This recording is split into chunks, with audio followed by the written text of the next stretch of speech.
I'm going to show you how to create a double crochet picot stitch with Hobby 100% Turkish cotton 8x4 and a 2.5 millimeter hook. So to start, I already created a double crochet of foundations just to create some type of base, but we are going to get right into how to make a picot stitch. So we're going to double crochet as normal.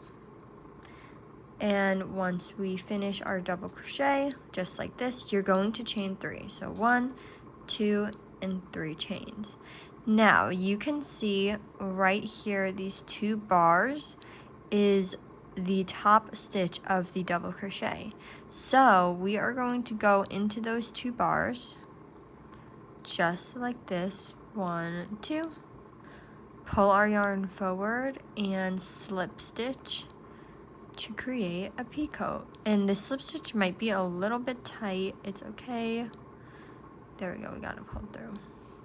So you can see it creates a little bobble on top of the double crochet, which I think is a really gorgeous detail. I'm going to show you again. So normal double crochet, and you can even see here, which might be an easier view, these 2 stitches are what you're going to go into. So chain 3, 1, 2, 3, and again right into these 2 stitches.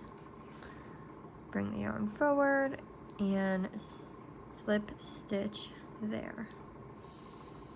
I'm going to keep going just to give you more visual on how to do this. So again, right into those 2 bars.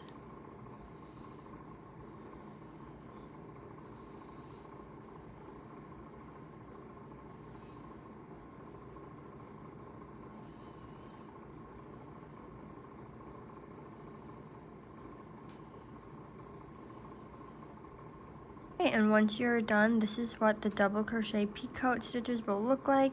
You can see it has a little bobble at the top of each double crochet.